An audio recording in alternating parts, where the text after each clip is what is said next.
Glad to see everyone today. Welcome to the 2020 CS Music Online Convention. We're so excited to have Katherine Ciesinski with us today, and we're happy to have everyone join us.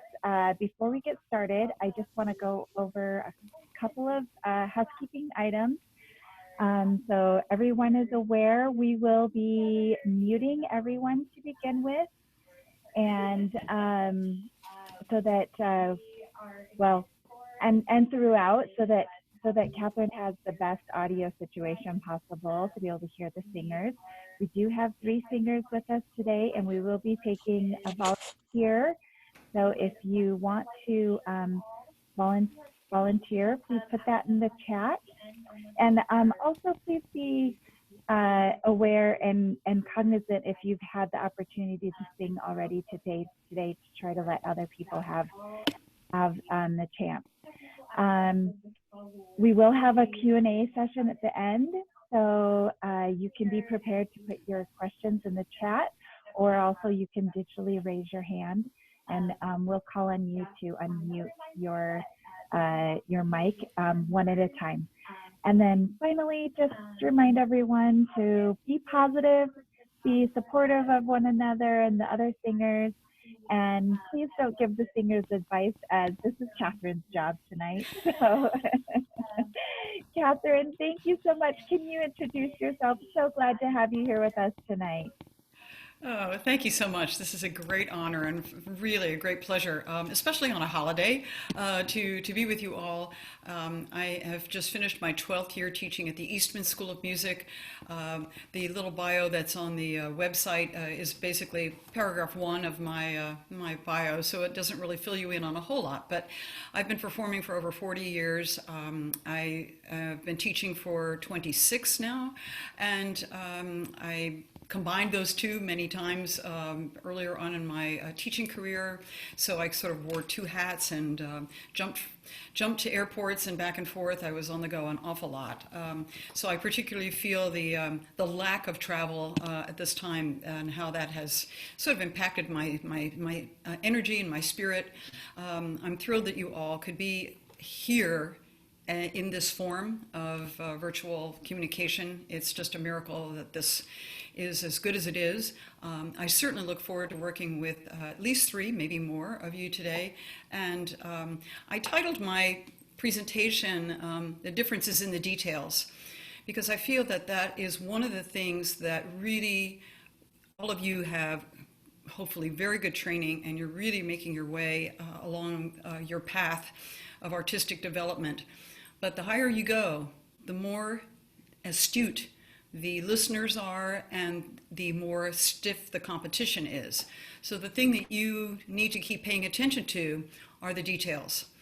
And that goes in all directions of your presentation, your study habits, the vocal health that you maintain. So these are some of the things that I'll be listening for and putting my advice to the singers that I work with. But whatever I say to one person, think about it. If it applies to you, take it and use it, run with it. So I'm looking forward to this opportunity, and I'd like to start with Sam Higgins. I'm not seeing singles next time. Sam, are you there? Oh, there he is. Sorry, I'm right here. Hi, I'm Sam Higgins. I'm a countertenor from Milton, Massachusetts, and today I will be singing Fauré's Model. Oh yeah, I don't know if this is going to be too far away or. Oh, lovely, thank you. All right, let's try this. Is that good? That might be Excellent. too far. I don't know. You might want to come a little closer. I'm finding it's hard to hear him. You think you can hear him enough? I mean, nice, yeah. Oh, there we go. Bring the camera closer. Thank you.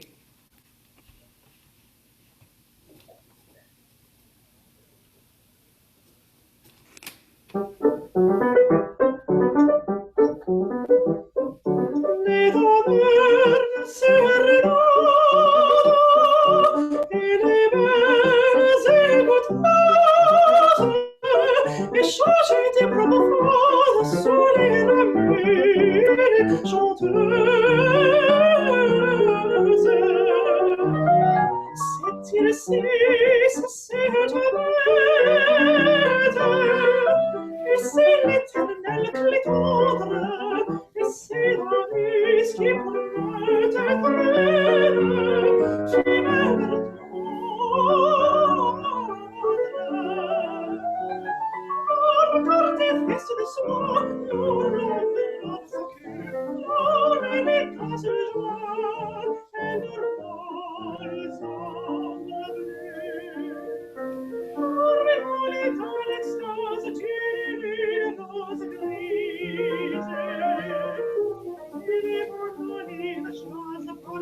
Thank you. Yay.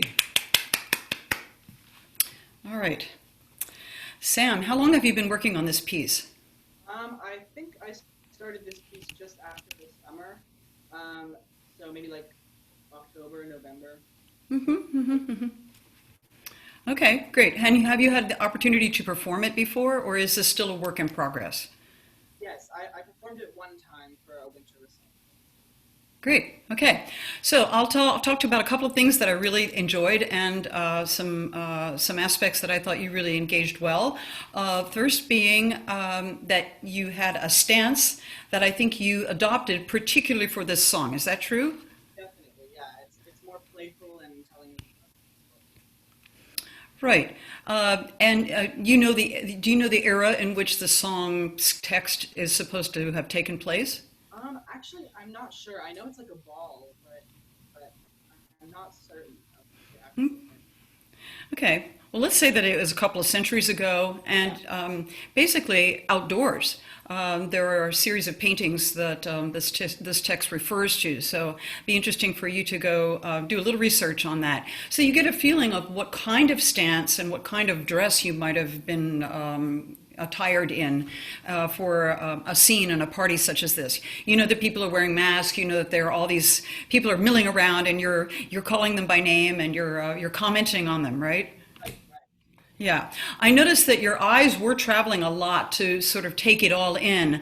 I think it would be useful as a performance technique to shift your focus in a very specific way. So you spy one person, and then you say, "Oh my gosh, that's Damis," and then you talk about that person, and and there is Clitandre, right?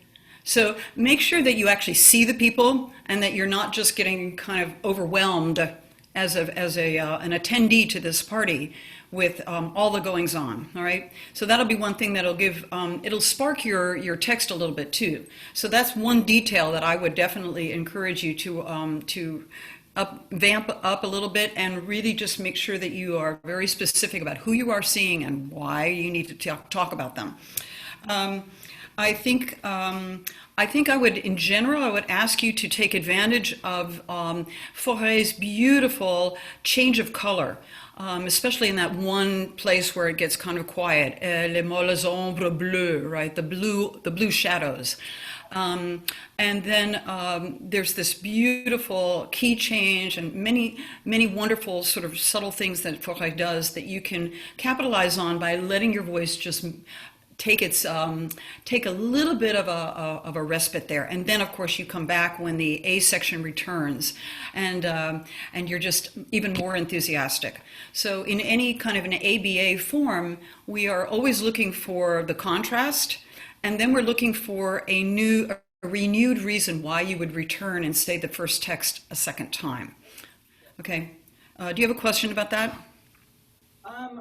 No, but it actually helps a lot with giving me like an idea of how to present this song, because I feel like sometimes these texts can be a little like harder than a regular aria form, you know. Sure. Who are you? I mean, those are the other questions that you have to know who you are, where you are, why, all of those, what they call journalistic questions, right? All of the things. You can invest all of that into a song like this because it is incredibly theatrical in its descriptive form, and you who are you talking to, for example? Who are you gossiping with? So there are many, many small details like that that you could start to weave in. I am a Francophile, if you haven't already figured that out, by the way, that I just am adoring opportunities to pronounce this text. And I think your French is good. I think it, in many small ways, it could be upgraded a little bit. In one, when you started the very first phrase, you let the schwa vowel, which is the e muet in regular French, you let that be quite open. It was like it was really too like an vowel, and it needs to be more like an vowel. So I use the OE as the phonetic symbol for a schwa. And I would encourage you to find out, just to find your best one. I'll listen to the first phrase again so we can play with that. Maybe just because a little bit of nervousness in getting things going, you had a little bit of a hesitancy on one of your, a little bit of higher notes. Your voice seems to encompass this quite well. You know what I'm talking about? Yes, yeah, no, I know exactly what you're talking Écouteuse, right? about. And so you want to make sure that the vowel is already in the position. Écouteuse. So I'm already thinking of getting the energy for that new vowel in place, and then I let the T be articulated. So you and I are going to work on that just a little bit together. I would say you should be very consistent. One of the things I draw attention to when I work in French for myself, but when I'm also teaching it, is I look for consistency of vowels across a whole phrase, and then of course in a larger context as well. So there were some times when you said de proprio fare, and then other times I heard de proprio fare, and then it was a little imprecise. So even a small word like that really is a preposition. I mean, there's really not an important word necessarily, but those things start to add up in terms of a kind of overall precision with the language that you have every capacity to be able to display. Make sure, is it a le mandoline or is it a la mandoline? Oh, when it The instrument, what's the instrument? Is it a la mandoline or is it a le mandoline? I don't know, actually. Well, go back to the bridge to your last verse. You say, et mandoline jase. Oh, et le mandoline jase. Yeah. Would you check that? Oh, hold on. Oh, it is. Oh my gosh, I messed that up. I do that every time. Oh my, I didn't know. Right. Well, you said it with such conviction that I figured you either learned it wrong or you actually believed that it was that it isn't masculine. All right. So, et la mandoline jase. Then chanteuse, the very last word that you sang. There's a small difference between the what we will call the accented syllable chanteuse, and most people will harmonize those and make them the same. But they should be harmonized toward the closed side, what we call O/, chanteuse, rather than chanteuse. Yes, exactly. So why don't we just take a few minutes and go through the very first section of the piece one more time and let you put a couple of those things into practice. Here we go. Is the tempo totally comfortable for you? Yeah, I think that's the tempo we've been mostly taking. Okay, good. You need to own the tempo, okay? You need to own the tempo. Right now I feel like your wonderful pianist who's so brilliant with her articulation is pushing you along, and you need to be right on top of that and make that tempo feel like it's your tempo, not her tempo. Okay, it's a small thing, but I think you're ready to kind of take advantage of that idea. Ready? Go for it. First section.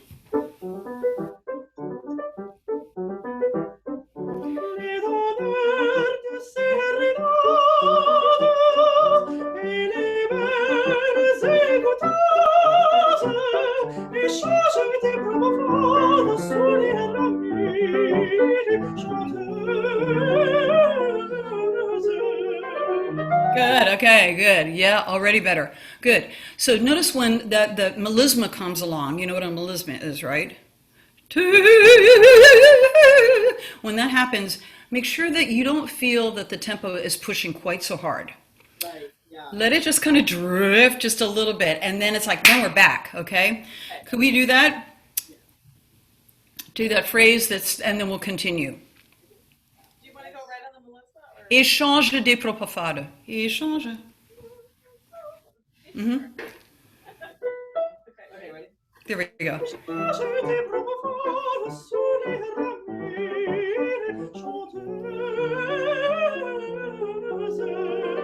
And then back. Good. Yeah. Oh, my French heart started to beat faster there. I'm not French, but I have a real beautiful affiliation with that music, and I just felt you started to give me that feeling of, oh, we're going to someplace really special. Did you feel different? Oh, definitely. Yeah. Good. All right. Good. Let's jump to the tourbillon. Can we do that? Can we do Et leur les ombres bleues?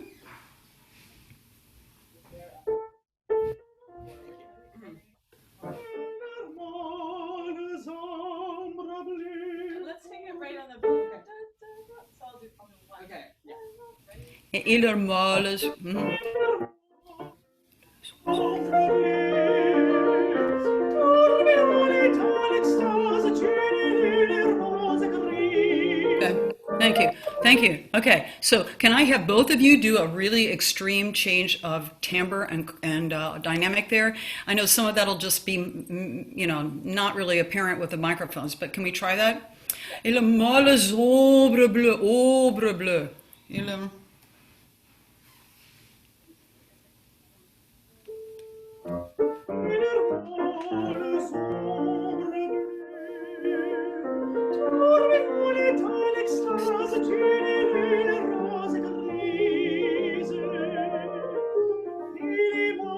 Oh, wait. I did it. Et la mandoline.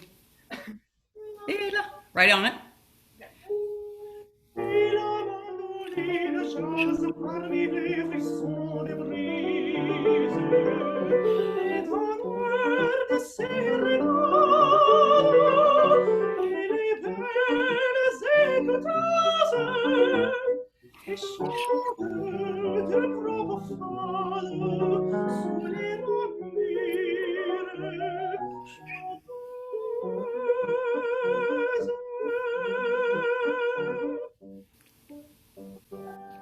Right. Oh, lovely job. Yes. Oh, I wish we had another hour to work on that. Congratulations. It was beautiful. Thank you. Thank you for your wonderful work, Sam. All righty. Lovely. Ah, okay. I would love to work with Catherine next. Catherine Justice, please. Hello. It's actually Catherine Dobbs, but we. Oh, I saw your name come up on the, yes. It's all good. Okay. Well, great. Welcome. What would you sing for us? I will be singing Nur wer die Sehnsucht kennt by Tchaikovsky. In what language? German. Okay, cool. Thank you.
sich allein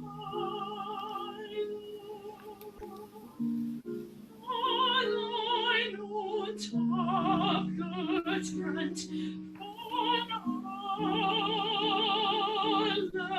Freude. Allein und abgetrennt von aller Freude.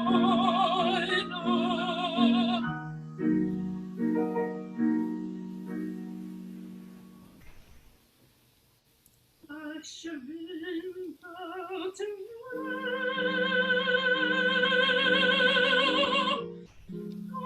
es brennt mein Eingeweih.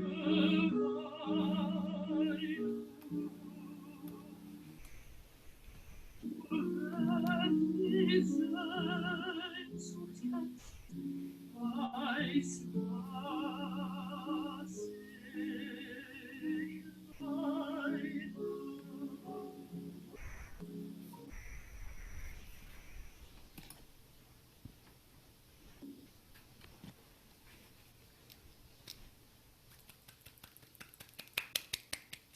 Oh, thank you so much, Catherine. Lovely job. Okay, I'm going to ask you the same thing as I asked Sam. How long have you been working on the piece?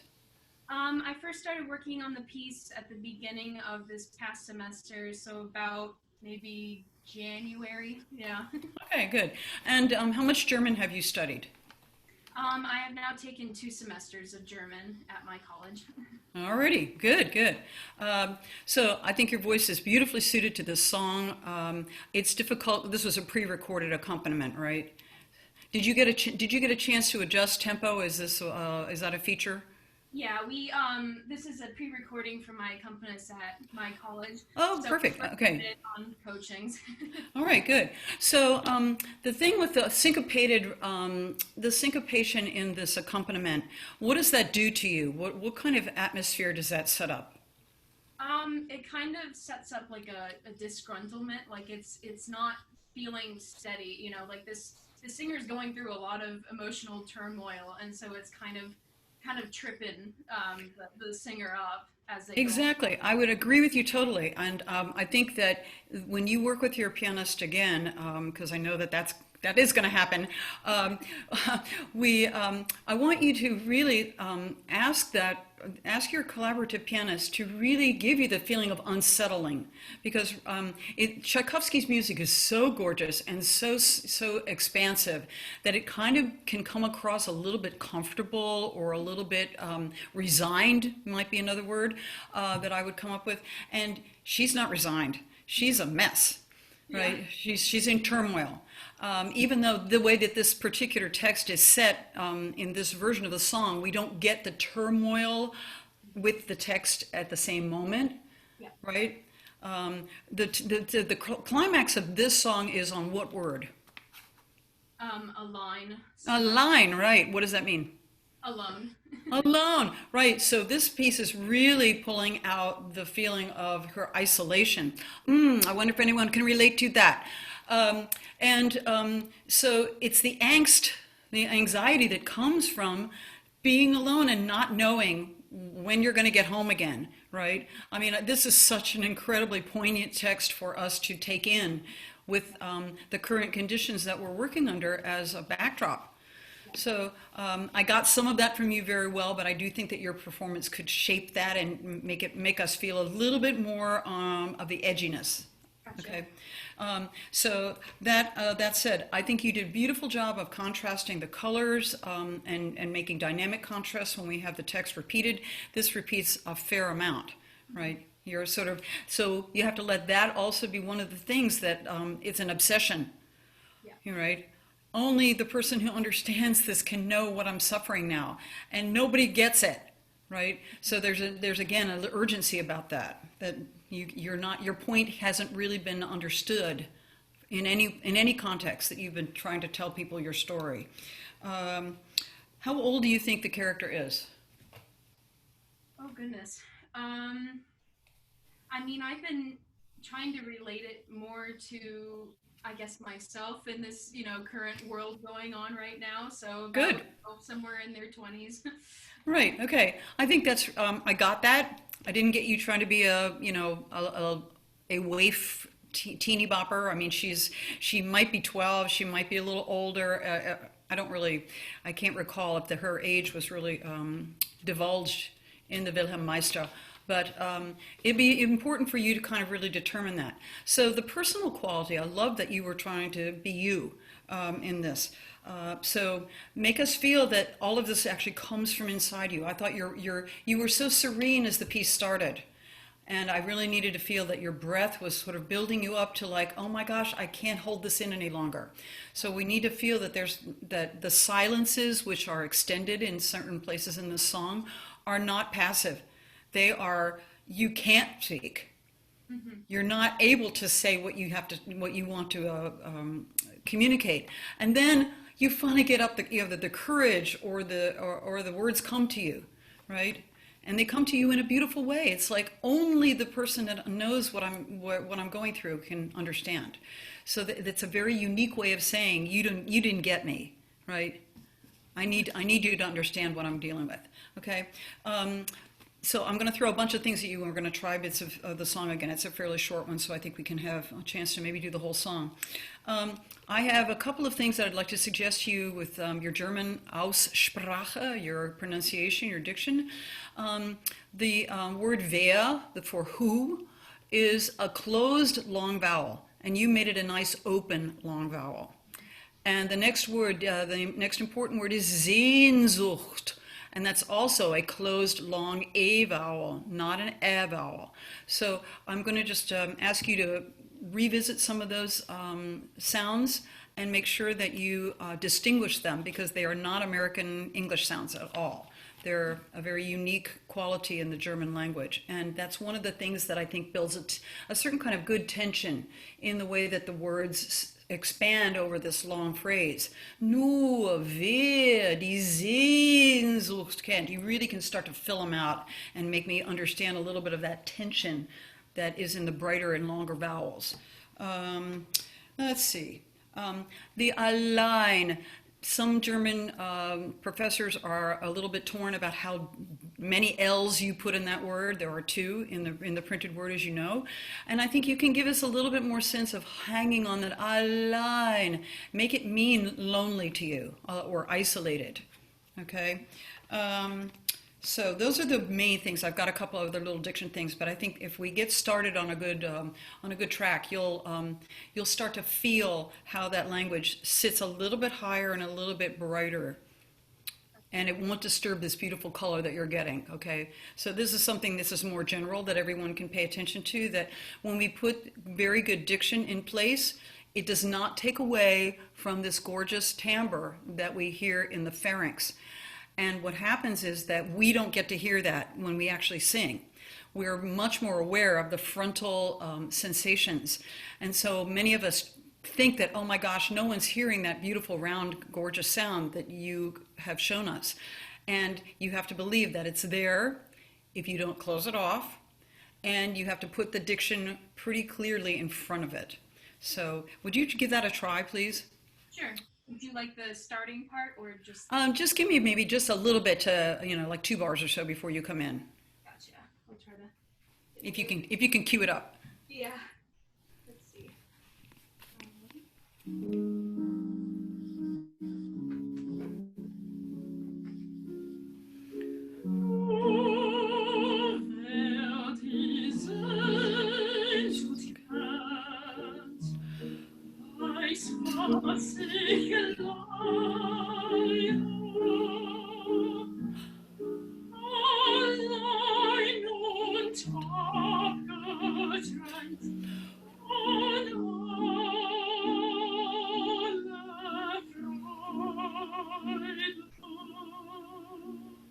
Keep going and tell me what's happening in your mind.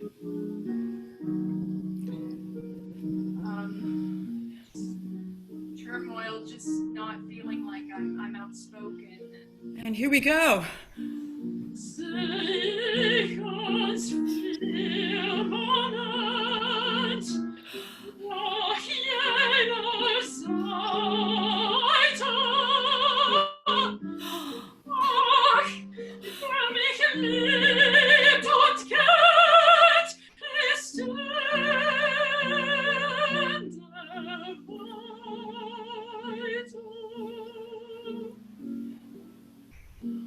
Okay, next thought.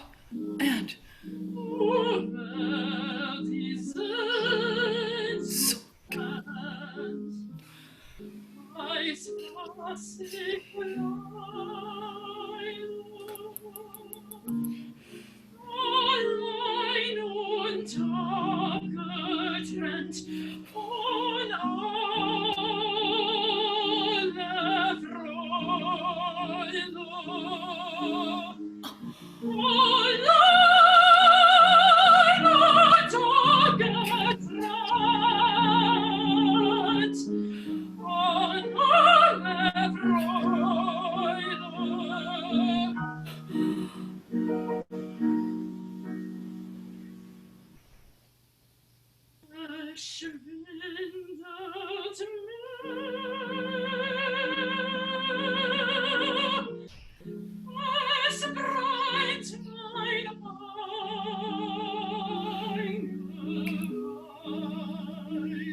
exactly. Oh my gosh, so you're still living it. You're still living it all the way to the end. I love that. Fantastic job. Yes. I'm sure that felt a little bit different. Yeah. Good. I'll cry.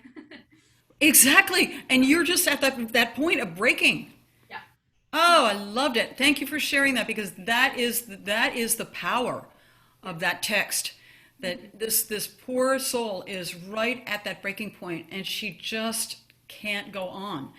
And it's Tchaikovsky's music really gives you the big swells to let that boil over, as it were, and make sure that you're showing me a lot on your face, which is good. You can show me a little bit less, because the turmoil is internal. Gotcha. So that's another way that you can kind of like keep playing with the way that the breath and the feel that the breath like chokes up at times. You can play that as an acting choice, as if you wanted to say it, but then you can't, right? So there'll be ways that you can play with that, even in this beautifully mellow tempo. But I would still explore, if I were you, a little bit more variety in the tempo. Let it rev up a little bit. Yes. It'll be easier to sing. Yeah. Congrats, it was really lovely. I'm so happy we got a chance to work on that text and to hear your beautiful, beautiful voice. Thank you so very much. Lovely work, Catherine. Okay, Nick is next.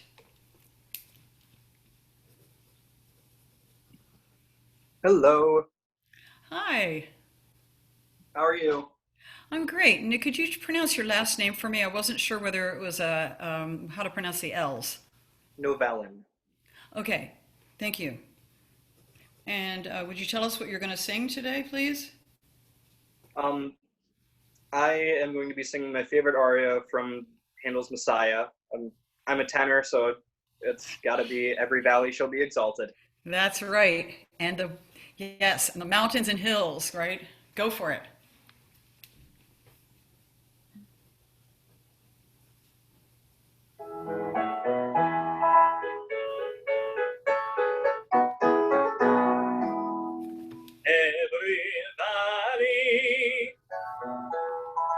Every valley shall be exalted, shall be exalted,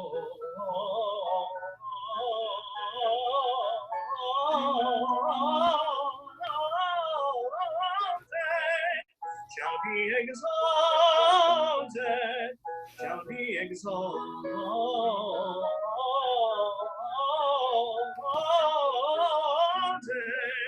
and every mountain and hill be the crooked straight, and the rough places plain.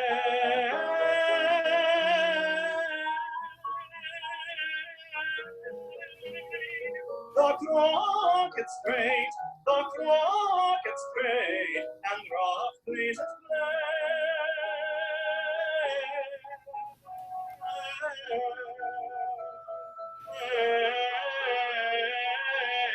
and the rough places plain.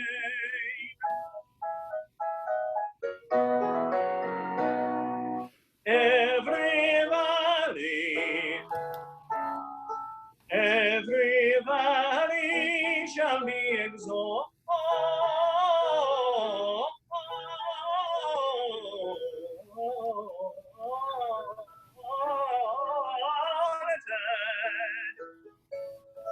every valley shall be exalted,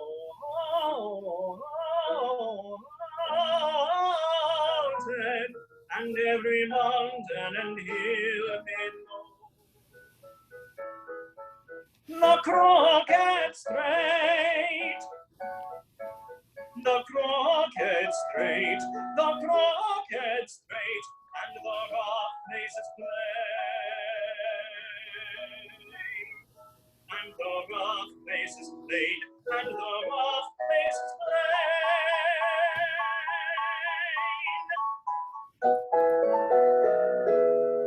The crooked straight, and the rough places plain.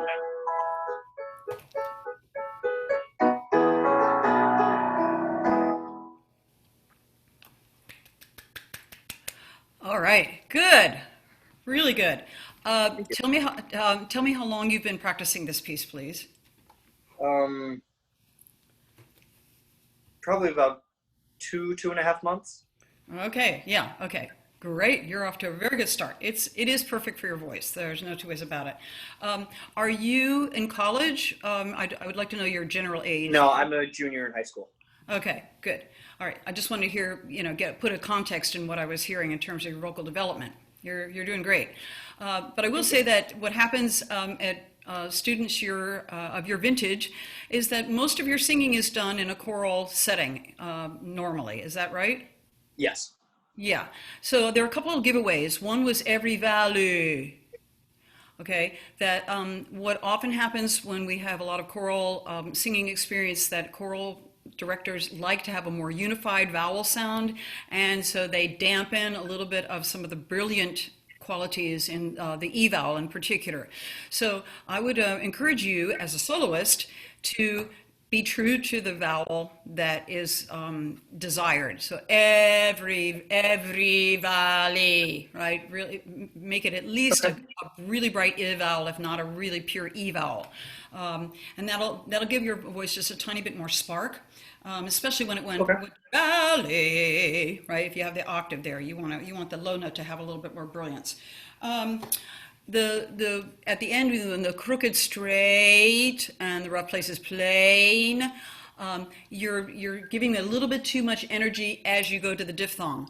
So make sure that you hold the first vowel out longer and then quickly adjust for the diphthong. So plain, just a tiny bit. You don't really need very much on either of those, because it's not plain and straight, it's plain and straight. So you can almost get a little bit more of that, which also works for the meaning of the words, right? Think about that. Yeah. Plain and straight, right? That we're getting rid of all those bumps and all of those obstacles. And so think about the clarity of the vowel would show that a little bit more. Let's talk a little bit about those melismas, which are incredibly difficult, and you're doing a great job with them. Finding your best vowel sound is a really important technical achievement. So I see you starting with exalted, very, very aw, and then as you go higher, it has to get brighter. Is that a conscious choice on your part? Yes. Okay, good. So I'm going to suggest that you can start a little brighter so that it's not exalted, but exalted, at least that much of an ah. Could we do that first? Could we do your first melisma? you can just sing an a cappella if you want. Okay. Let's see. Shall be. Okay. Shall be exalted.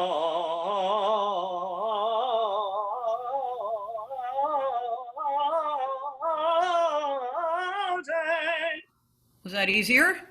Yeah, it was a lot easier. Right. Look how your air just sailed. I mean, really, it didn't even cost you that much air energy to sustain that brighter vowel. Whew. All right. I say yay for that. All right. And it probably made the climbing a little bit less scary. Yeah, it was easier to get up the scale. Yahoo! All right, I'm really happy to hear that. In this kind of music, there are two things that I would like to draw your attention to because we don't really have a lot of time.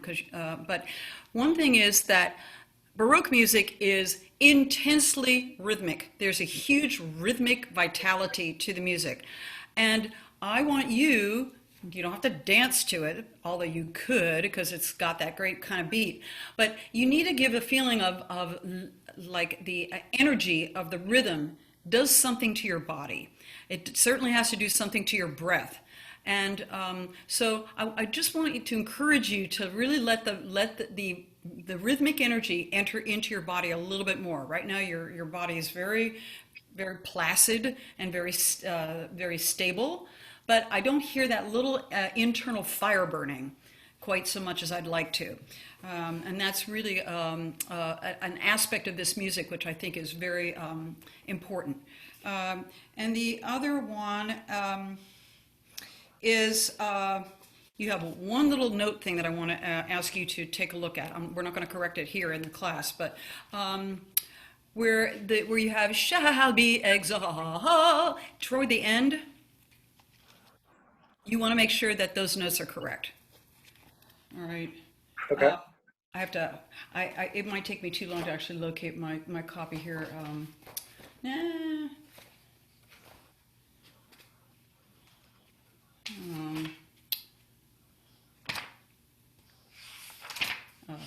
I'm in the wrong part. I'm so sorry.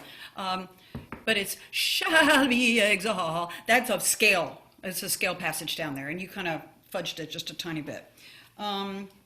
Let's do, could we do the end, the crooked straight, which you did so well. Let that note flip out, right? Okay. Don't try to hold on to it. The crooked straight, and we'll go from there to the end. Okay. The crooked straight, and the rough places plain, and the rough places plain, and the rough places plain. Okay, good. So there's an example. Plain. It was too plain. Go all the way to that other sound. Can we do that last one? The rough places plain. And the rough places plain. That had to be easier to sing. Yeah, it felt really easy. Ha, goody. Okay, good. Now I'm gonna have to cut it short here. The other thing that I want to leave you with is that you repeat the text 1,000,000 times in a piece like this, and I want you to invigorate the text each time you say it. Why would Handel have just made it repeat? Because he found new melodic vigor, he found new energy in the words. I mean, you are proclaiming something that sounds impossible. And you have to convince your listeners that it's going to happen, and it is going to be amazing when the Messiah gets here. So you want to be the herald of that great message. And so I want you to really think about the many subtle and maybe not so subtle ways that you will repeat this text as it goes through the song. Okay. All right, so that's something just to take away with and grow. Congratulations, really good work. My goodness, what Thank you. Yeah, audacious, I would say. You're doing really well. Congratulations. Thank you so much. Good work. All right. So Catherine, Mike's fan, I believe, is ready to sing for you. We only have about 10 minutes Yep. for you to work with him. So and then we'll have a few minutes to do just a few questions. So if you guys can be ready with your questions, we might not have time to do everybody's questions tonight, but we'll try to get to as many as we can. So Mike, Yeah. there. Mike, welcome. Hello. Good night. Good evening. Can you hear me? I can hear you and see you, yes. Great, excellent. So my name is Mike. I'm currently doing a master's at McGill in Montreal, Canada. And I'm a very recent tenor. I decided to finally make the Fox shift recently during this pandemic, now that I have all the time off. So I would like to sing Tosti's Ideale. Go for it.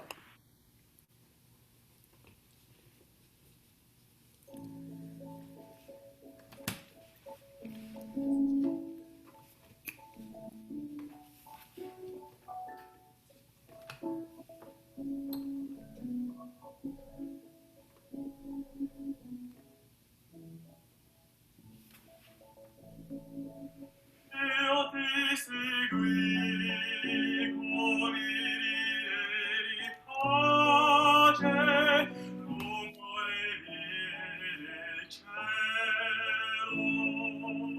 Io ti seguì come un'amica pace della notte nel vento. Io ti sentì nella luce, nell'aria, nel profumo dei fiori, e fu piena la stanza solitaria di te e tuoi splendori.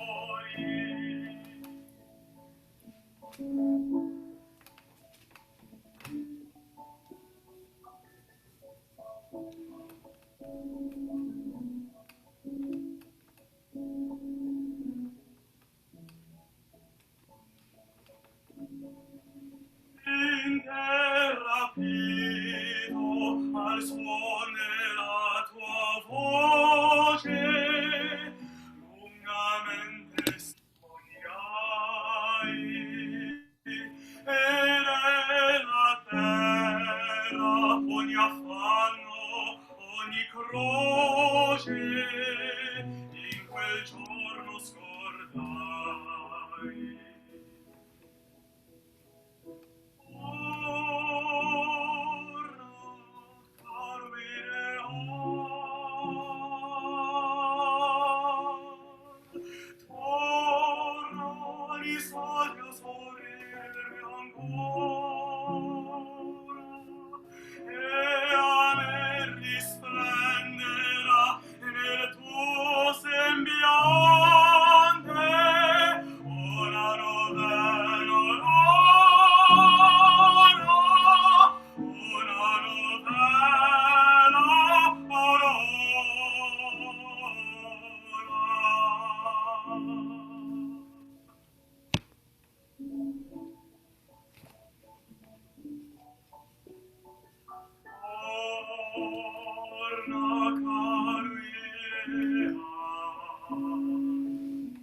Oh, thank you.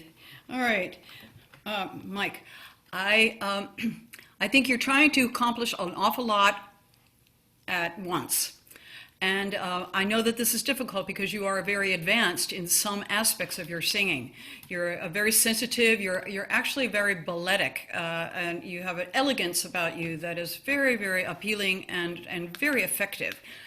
And I know you have a very great sensitivity to the text, but you are working on a new instrument in a manner of speaking. And so what you need to do is you need to keep freeing up the instrument.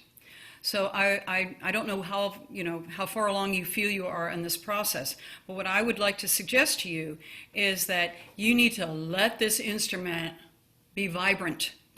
And so I'm glad I got to see, a lot of your torso as you were singing, because I really felt that you were trying to make the air do the work instead of releasing the air and letting it vibrate. So can we just take a few, you don't have to, I don't want to use your accompaniment right now. Let's just do,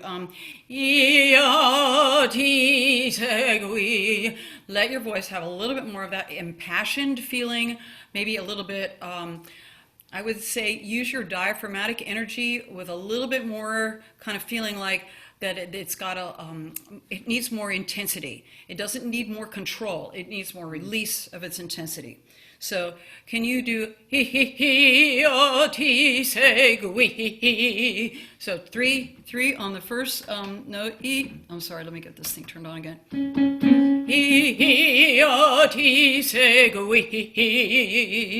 And see where that does, what that does.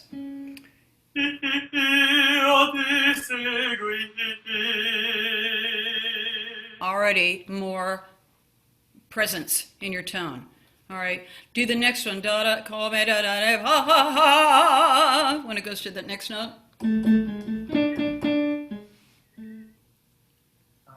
Call me. I don't know the text right off the top. The next one.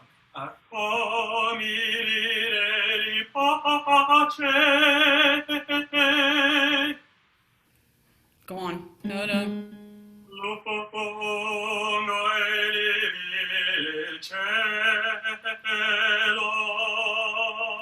Good for you. So does that make sense to you, what we're doing? Exactly, almost like re-singing the note. Yes, because actually that's how we sustain. We are reinventing the vowel over and over and over again. I mean, it sounds ridiculous if I actually let you hear that, but that's my thought process. Now, do it without those added notes and see if you can embody that.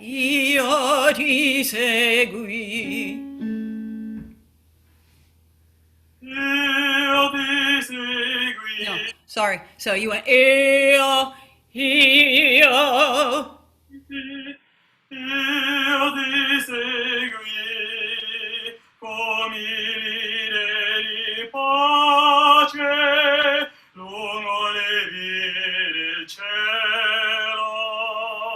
Great, great, great.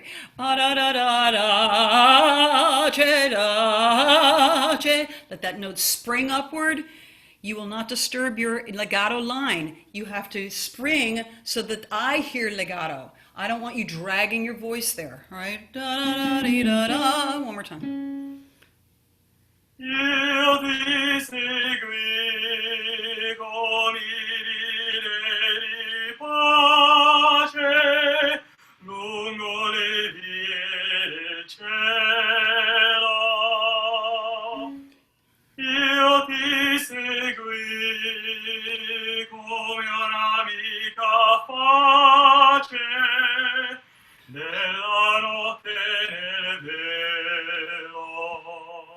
Go on. Io ti senti nella luce, nell'aria, nel profumo dei fiori. Okay. Thank you. We're going to stop right there just really quickly.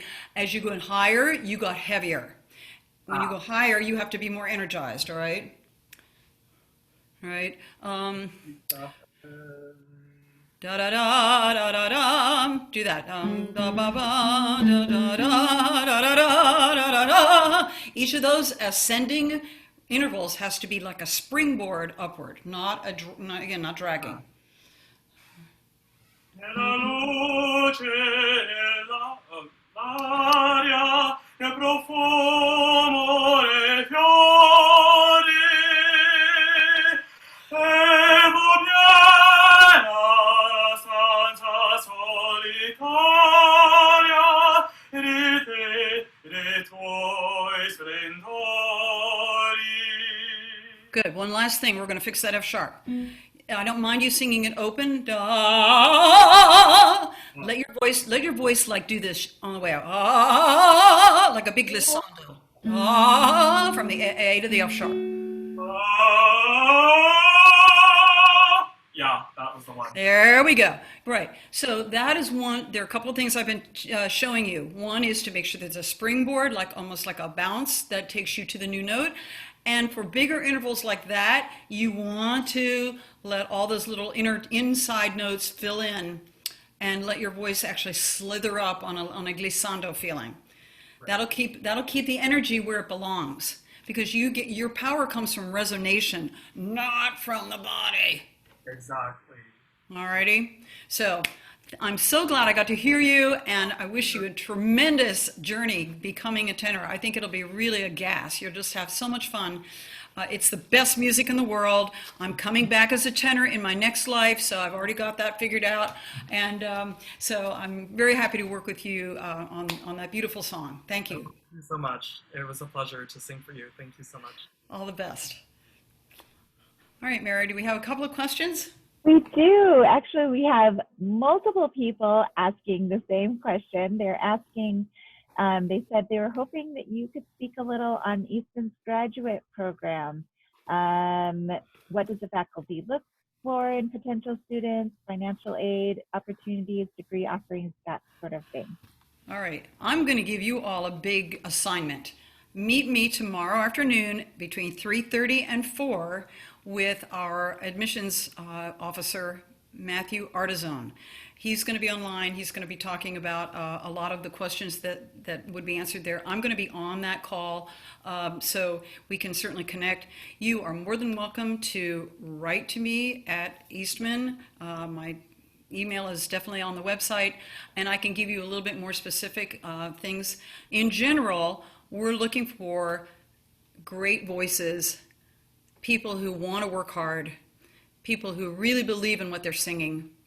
We are enthusiastic as we can possibly be about hearing someone who is in love with the text and who really gives their all and is, really wants to improve. So it's not really anything special in that regard, but we are so excited to welcome singers who really want to do the work and to have their opportunities come from their incredible investment in their own development. So I look forward to talking maybe with a few of you tomorrow. And like I said, please write to me, and I'll be more than happy to give you more specifics. Perfect, thank you. Okay, the next question. Do you have any advice for singing classical if you are a mezzo and are uncomfortable singing above an A5? Oh, okay. Well, how old are you is my other question. So I didn't have an A5 when I started my graduate school. I didn't have an A5 when I started some of my singing career. With age and a little bit of experience and good teaching, my voice continued to move up, and I got those notes that I needed. So it'll come. You have to not be scared of it, and you have to allow that instrument to keep opening up. Just as I was working with Mike, a lot of what we do as mezzos is we feel like we have to own that warm and deep, dark, beautiful sound of ours, and we have to carry it everywhere. And an A5, you can't carry that sound up there. And if you do, you can't get beyond it. So that's just a general rule of thumb. A is at the start of another part of the voice. And if that's your extreme, it's probably, you're carrying probably a little bit more weight up there than you need to. Anybody else? Yes. So what repertoire do you recommend for incoming tenors who are entering a BM vocal performance program? Incoming tenors. Well, for anybody, you sing what you do best. You do not need to impress anyone at my school with the repertoire. We are not impressed if you pull out some advanced piece and you cannot sing it well. We are impressed if you choose even one of the simple Italian songs or an English folk song and you sing it with your heart and soul, with attention to detail, and with a healthy vocalism. So we want undergraduates to do the bulk of their vocal growth in those 4 years. We do not expect you're going to come in with that vocal growth already happening because you're not at the age where your body can actually deliver that. So we expect that there's going to be a big change over those years. And we welcome singers who are not trying to impress. One of my great quotes from my wonderful colleague, Anthony Dean Griffey, says, "Sing to express, not to impress." And I will be very happy to steal his words of wisdom and share them at this for that particular reason. Perfect. Love Anthony. He's great. Okay, let's see. Some people were asking about how to join the expo. I did put that link in the chat, so please check that out. Let's see if we have any other questions. Let's see. Those are about the degree. If you have a question that you would like to ask Katherine directly, you're welcome to raise your hand virtually or digitally. Let's see. Best mezzo warm-up. They're a lot like other people's warm-ups. I mean, mezzo warm-ups, we just have to respect where our voices shift gears. And so starting with anything that is comfortable and lets you explore a wide range, and then get more specific to the areas of the voice that require your support and extra input. I always had trouble with my, my lower middle range, like from G, that area, from D4 to G4, around that area. That was always a very, very changeable area for me. I could do it in chest, I could do it in a very light head voice, and it took a long time for me to be able to put those two together and get a balanced tone. When we sing in choirs, most of the time we're singing alto, we're not really singing mezzo. And so we really are holding our voices down into a lower tessitura. And to really sing well as a soloist, you need to let the voice go higher. And so anything that takes that voice up easily, sirens and lip trills are usually things that I use daily. And then I get more specific. I try to get the voice to be limber, show me what, what its extremes are by just an easy kind of thin glissando. And then I'll try to get it to give me some power. But I'm not going to ask it for the same amount of power in every range, every note of my range. I have to let my voice tell me where it's most comfortable. And then I artistically manage that. So it's kind of a really generic answer because I don't know what age group we're talking about. But again, developmentally, this voice needs a little bit of time to show you what it's worth. Perfect. Okay, maybe just, let's see. Well, okay, Justin asks how to prepare for grad level coming from an undergrad state school. And he said, with that, do you feel like attending a state school rather than a conservatory or more prestigious school puts one at a disadvantage for the grad school transition? Oh, wow. Okay. I lived through that because I went to a state school. I went to Temple University, and I actually got 2 degrees there. I did my bachelor's and master's at Temple, and then I went to Curtis Institute of Music. So I did all of my training in Philadelphia at a great state school and one of the top conservatories in the world. So that transition for me was not a problem because I had really honed my craft.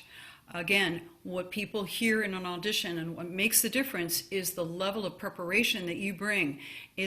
You might have the most fabulous voice in the world, but if you cannot really be responsible for what's on the page and how to pronounce the words accurately and have a consistency about your work, then no really good school is going to be interested. So we have such a multitask ahead of us when we sing. We try to portray the character. We try to sing in a foreign language. We try to have perfect intonation. We try to pronounce the words as if we were native speakers. There's so many aspects. Bring your best game. Bring the things that you do best and show them off. Pick repertoire that doesn't show the stuff you can't do. No one, again, is going to give you extra points because you tried to sing something and didn't quite make it. Find the repertoire that totally suits you right now and gives you confidence. We can see that a mile away as a person walks on stage. Trepidation or anticipation that I get a chance to go up here and perform for these wonderful people. You have to know that when we sit out and listen to auditions, we are thrilled to hear someone come and share their love of singing with us. We are not sitting there like, prove it. So you have to come with what you want to share, and take your time and be very meticulous about it. That's why I wanted to have this class kind of focus on the details, because those are the things that show how much you've put into it and how curious you've been about your music and how meticulous you have been in preparing it. Perfect. Wonderful. Okay. Krista asks, what is a good beginning aria for a senior high school soprano just starting to study? I think is what she's saying. Okay. A senior high school soprano. Basically, anything in English and anything in Italian. So start there. Choose those two languages unless you have had significant experience in another language. But I will tell you that German and French are much more difficult to sing well in. So you might as well aim for something that's really much more doable for an audition piece. There are some short handle arias. Vago Dendo, for example, just comes to mind. Something where there's a fair amount of repetition that would be lovely. I will also tell you that for our entrance auditions at Eastman, we do not prefer to hear arias from high school seniors who are coming to audition for their university experience. We are not asking you to sing arias. Many people provide them, and we certainly accept the repertoire that you prepare, but we are not in favor of young singers engaging in opera performance before their voices are ready. So that's a thing between you and your teacher. Again, pick a piece that speaks what you have to say. And there are lovely arias. I'm thinking of Fair Robin from the Tartuffe is one that I've heard a number of high school sopranos sing. You know, it's rangy, but it's also saucy, and it has a nice kind of lyrical swing to it. So it's not really as taxing as some other arias might be. So pick and choose carefully. Look at the Boynton books. They have some excellent art songs that are every bit as beautiful as an aria that you might want to choose. Perfect. Okay. I think we have one more question. I'm going to kind of combine two. They asked, how many songs to bring to the graduate audition, and how many different languages should you cover? Okay, 4 pieces, 3 languages. So Perfect. Usually we say one of them should be English, but yeah, that's all very, that's spelled out, and it's, but again, not that much, right? Some schools want 7. You know, we can tell what we need to hear in a very, very short amount of time. And again, that puts the pressure on those 4 pieces really being spectacular. Perfect. Well, I think that is probably going to do it for tonight then. Katherine, Right. thank you so much for joining. Woo! Congratulations to you all. It was a joy to be with you. And Mary, thank you for being such a lovely host and fielding all those questions. I've really enjoyed this experience, and I hope that you all gained a little something that you can use, as well as the folks that were fortunate enough to be the performers in this particular context. Absolutely. I think everyone has learned a lot. We've got lots of thank yous going on in the chat. So thank you so much. And thank you everyone for joining us. This is our first day at our convention. So hope to see you all again tomorrow. You all have a great night. Thank you. Thanks, Mary. Bye-bye.